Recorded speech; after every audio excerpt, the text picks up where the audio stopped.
for the athlete. So the most important thing is to think about your performance, to not think about anything else, to not think about the audience. You just have to know that you worked hard, that you reached to this level, and you have to just have the confidence and believe in yourself, and do your job, because that's the most important for each athlete.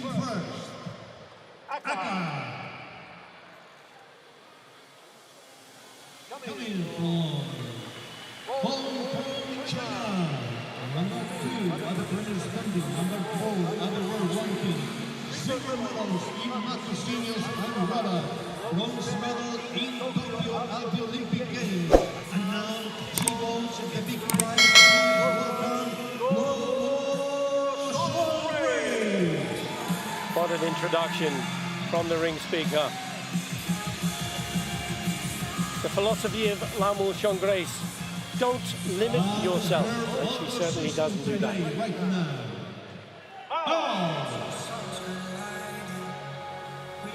Coming from number 1, other players standing. Number 2, other world ranking. Gold medalist in rubber, and she is the current Asian champion. Please welcome Ono Hikaru. Ono Hikaru from Japan. You're seeing the difference in the katas being announced, Onshu and Apuren. Now on the edge of the tatami, your style is Shotokan.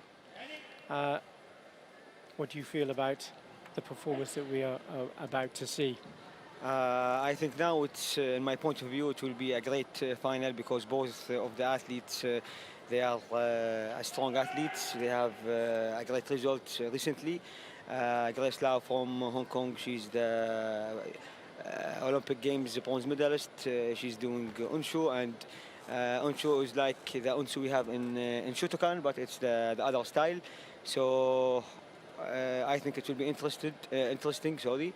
And yeah, we're going to enjoy this final. We are indeed. And in fact, it is a rerun of the final that was in the Karate One Premier League in Rabat. Exactly. So on that occasion, the win went to Ono. Let's see today. Will the tables turn? Maybe. Maybe. We see a new winner. Lamu Grace. Onshu.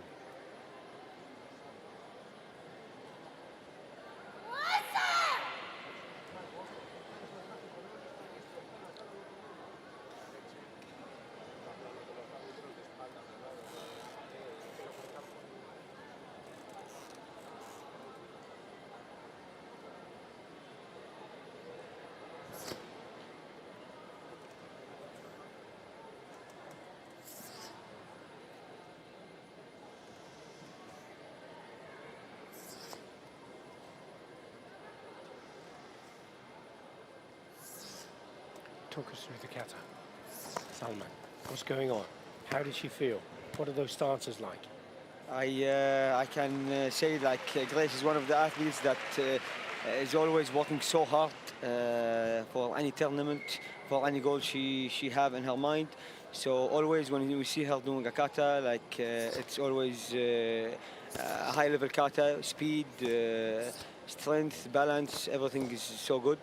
So as she's doing Unshu now, it's not easy kata. The level of this kata is a high level.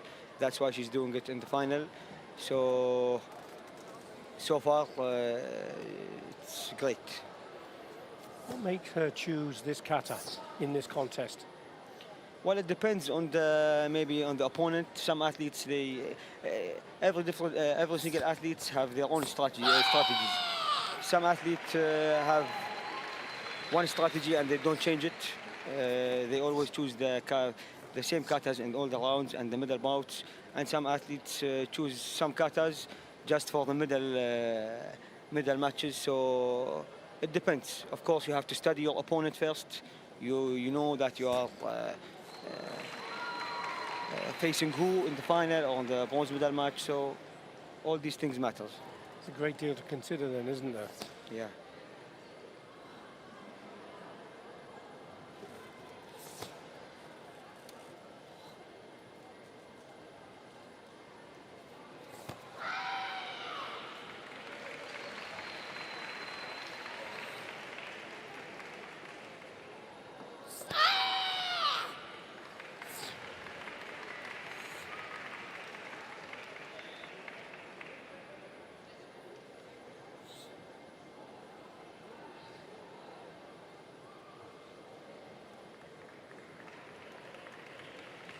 That concludes the performance of the kata from Lau Mu Xiong Grace of Hong Kong, China.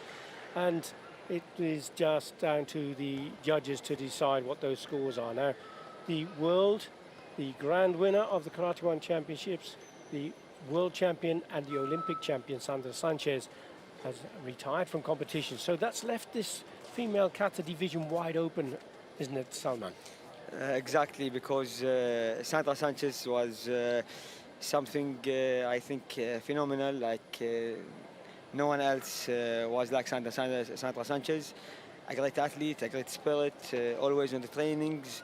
Like now, of course, the opportunity is big for the other athletes to like who gonna lead the female kata individual, and that's a good thing for the athletes. And could it be a good thing for Ono Hikaru, because she's one of the front runners, certainly been challenging. She's a phenomenal individual, been a world silver medalist. She was a world silver medalist against Sandra Sanchez. And she will certainly be looking to continue with that winning streak.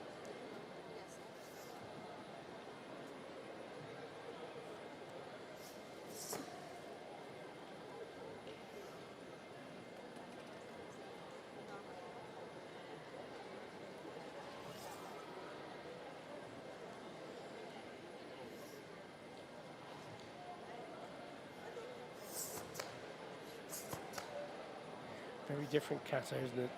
This one in Papuren, slow movements, fast movements.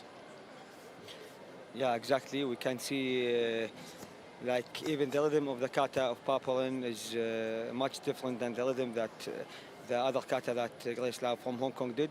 So these things are important also for the referees to see the difference between the two katas, and based on these things that referees can give their own decision.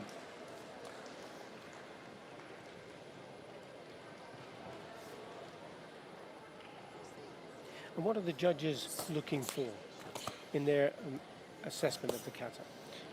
From a technical point of view. The technical point, one of the most important thing is the conformance. You know, you have the most important thing is you have to follow your style.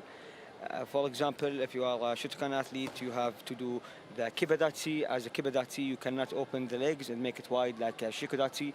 These are one of the most important things that you have to follow. And you talk about kibadachi and shikodachi. That's the shape of the feet position in the straddle stance. Exactly. Also, for example, for the hikite, for the hands, like for the shitoryo, you have to make it up, put it up, and for the Shotokan, it's a bit down on the belt. So you have to follow your style exactly. And if people are not familiar with Japanese terminology for karate, the hikite is the pullback or the backhand position or the back or the way you recoil after the technique. Yeah, the hikite is when you do your punch or your kakuzuki. Is the other hand when it goes back. This is the hikite.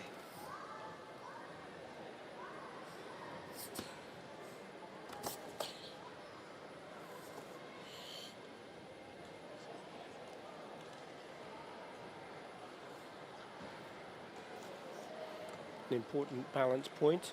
And I know that you've told me before your favorite kata is gankaku, and that's all about balance as well, isn't it? Yeah.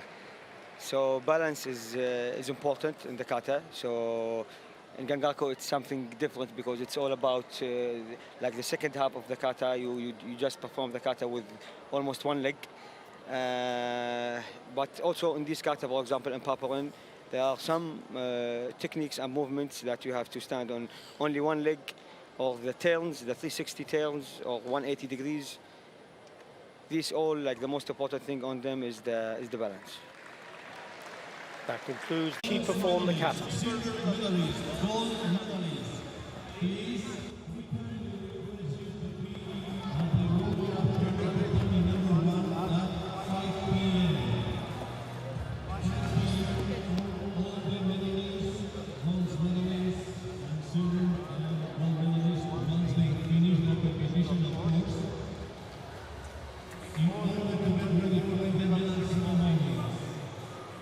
The time 5 p.m.